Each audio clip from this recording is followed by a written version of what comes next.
अस्सलाम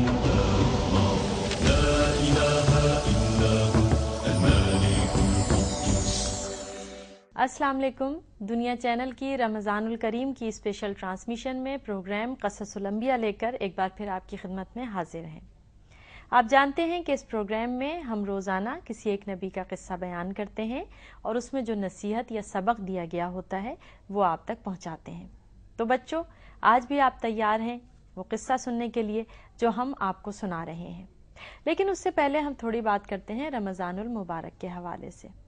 रमज़ान का महीना है और हम सब की ख्वाहिश होती है कि हम तमाम रोज़े रख सकें। जाहिर है जब हम तमाम रोज़े रखेंगे तभी तो ईद मनाने का भी मज़ा आएगा और यकीनन हमें खुशी होगी कि हमने रोज़े रखे हैं, तो अब हम रोज़े रखने की खुशी ईद की सूरत में मना रहे हैं। रोज़े रखने में कभी कभी यूँ होता है कि थोड़ा रोज़ा लगने भी लगता है ना बच्चों? सिर्फ बच्चों को नहीं लगता, कभी कभी बड़ों को भी लगने लगता है। और मज़े की बात यह है कि जब अगर कभी रोज़ा लगने लगे तो इसका एक इलाज ये है कि थोड़ी देर के लिए सो जाना चाहिए। आपको पता है अल्लाह ताला इतना रहीम है कि वो कहता है कि रोज़ेदार का सोना भी इबादत है।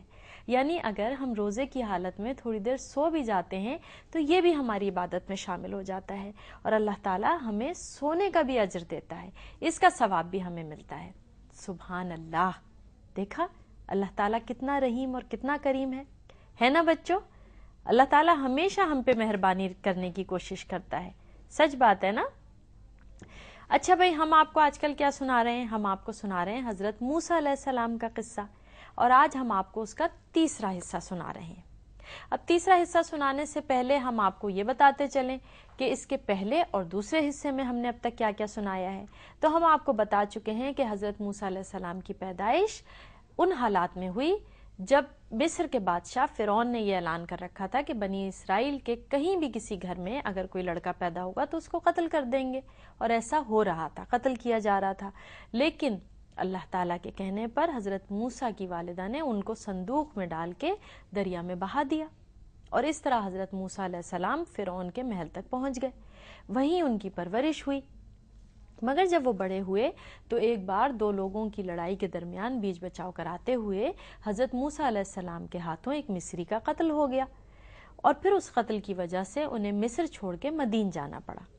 रास्ते में उन्हें दो लड़कियां मिली जिनकी बकरियों को उन्होंने पानी पिलाया। उन्होंने जाके अपने वालिद को जब ये बात बताई तो उनके वालिद ने हजरत मूसा अलैहिस्सलाम को बुलाया और उनकी शराफत देखते हुए अपनी एक बेटी की शादी उनसे करना चाहिए, लेकिन शर्त ये रखी कि 8 या 10 साल तक वो वहीं रहेंगे और फिर वो जाना चाहें तो जा सकते हैं। तो ऐसा ही हुआ, और जब वादे की मियाद पूरी हो गई तो हजरत मूसा अलैहिस्सलाम अपनी बीवी और अपने घर वालों के साथ वहां से रवाना हुए। फिर हमने आपको ये भी बताया था कि रास्ते में उन्हें एक जगह आग नजर आई, और फिर जब वो आग लेने के लिए गए तो एक दरख्त से आवाज आई कि मैं तुम्हारा रब हूं, और फिर अल्लाह ताला ने उन्हें 2 मौजज़े अता किए। बच्चों, आपको याद है ना वो 2 मौजज़े क्या थे? एक तो ये था कि जब वो अपनी लाठी जमीन पर डालेंगे तो वो सांप बन जाएगी, और दूसरा क्या था? दूसरा ये था कि जब वो अपना हाथ गिरेबान में डालेंगे तो उनका हाथ चमकता हुआ निकलेगा। ये 2 मौजज़े लेकर वो फिरौन के पास पहुंचे अपने भाई हारून के साथ, और अल्लाह ताला ने उन्हें कह दिया था कि जाके फिरौन को ये सबक दो, ये तालीम दो कि अल्लाह एक है और उसकी इबादत करो। तो फिर हजरत मूसा अलैहिस्सलाम और हजरत हारून अलैहिस्सलाम फिरौन के पास पहुंचे और उसे तौहीद की दावत दी, लेकिन उसने उनकी दावत कबूल नहीं की और उन्हें जादूगर समझ के अपने जादूगरों को बुला लिया। उन लोगों के दरमियान मुकाबला हुआ, जादूगरों ने अपने सांप बना लिए, और फिर जब हजरत मूसा अलैहिस्सलाम ने अपनी लाठी उनके सामने डाली तो उस लाठी ने वो सारे सांप निगल लिए। फिर भी फिरौन ने उन पर ईमान नहीं लाया, यकीन नहीं किया, बल्कि ये कहा कि तुम तो जादूगर हो।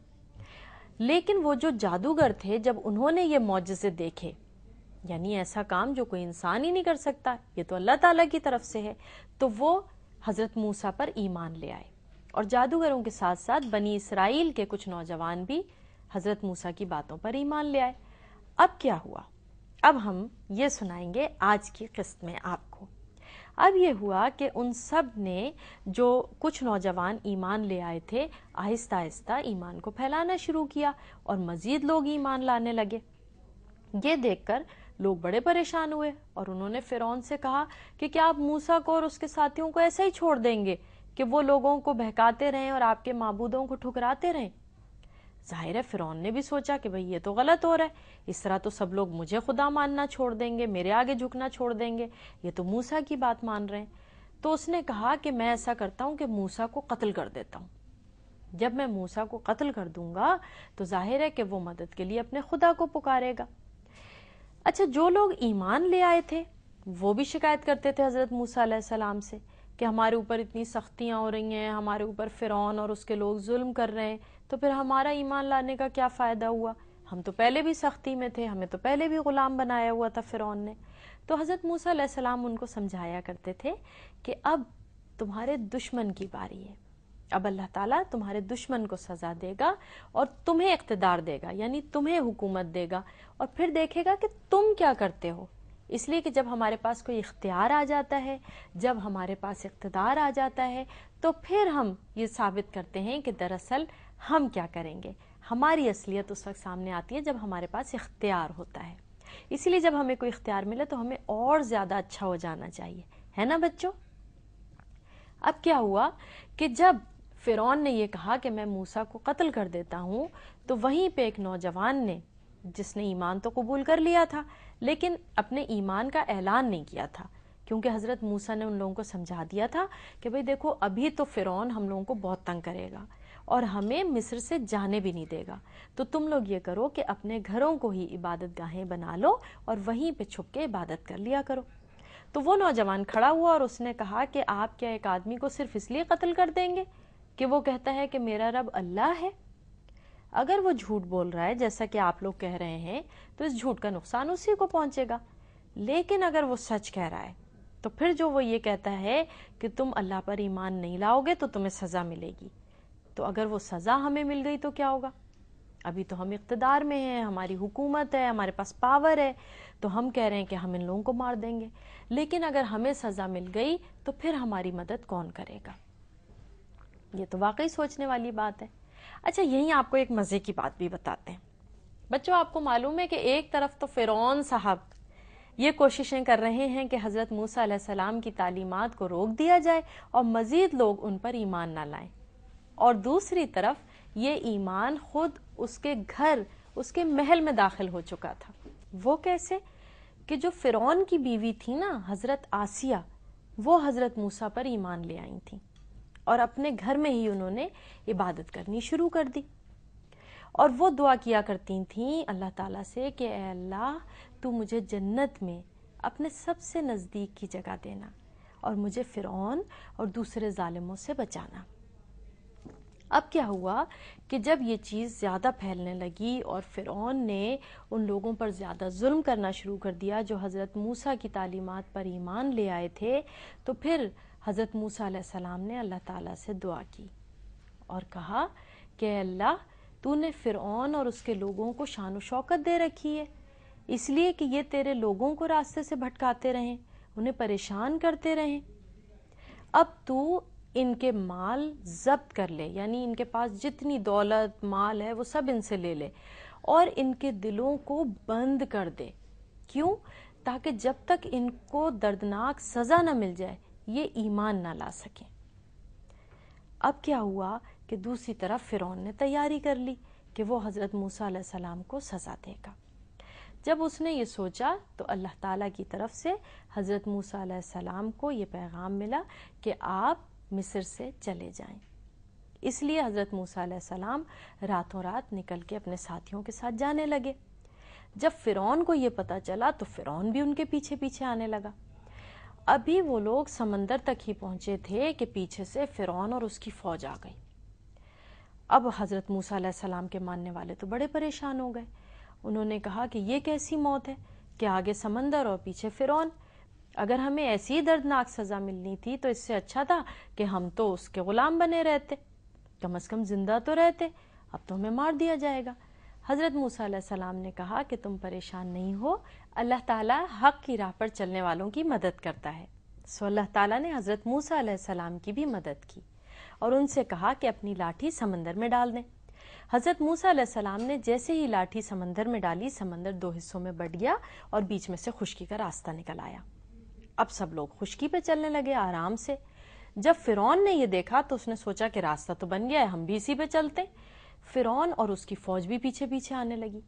لیکن کیا ہوا، جیسے ہی فرعون اور اس کی فوج سمندر کے بیچوں بیچ پہنچے، اللہ تعالیٰ کے حکم سے وہ سمندر دوبارہ مل گیا، خشکی کا راستہ بیچ میں سے غائب ہو گیا۔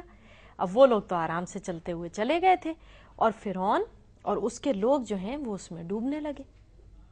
اچھا، فرعون اور اس کے جو ماننے والے تھے وہ اتنے چالاک اور مکار لوگ تھے کہ آپ کو معلوم ہے کہ جب انہوں نے حضرت موسیٰ علیہ السلام کو پریشان کرنا شروع کیا اور حضرت موسیٰ علیہ السلام نے اللہ تعالیٰ سے کہا کہ ان کو سزا ملے، عذاب ملے، تو عذاب ملنے لگا تھا۔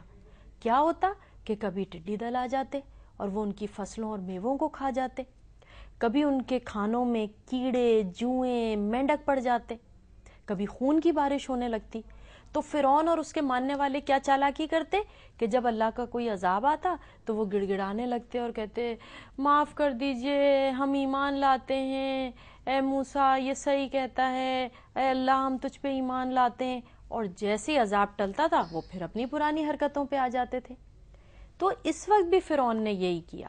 جب اس نے دیکھا کہ اب وہ ڈوب رہا ہے اور وہ مرنے والا ہے تو اس نے کہا کہ اے اللہ میں تجھ پر ایمان لاتا ہوں۔ تو اللہ تعالیٰ نے کہا کہ اب ایمان لا رہے ہو، اب تک تو تم فساد پھیلاتے رہے تھے، اب ہم تمہیں اسی سمندر میں غرق کر دیں گے، لیکن تمہارے جسم کو سلامت رکھیں گے۔ کیوں سلامت رکھیں گے؟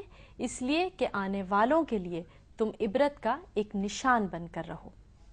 تو بچوں، اس کے آگے کیا ہوا یہ ہم جانیں گے کل، اس لیے کہ اس وقت ہمارے پروگرام کا وقت ہو رہا ہے ختم۔ کل پھر ہم آپ کے لیے اسی وقت اسی پروگرام میں اس قصے کو مزید آگے بیان کریں گے۔ اس وقت تک کے لیے امبری حسیب امبر کو اجازت دیجیے۔ اللہ حافظ۔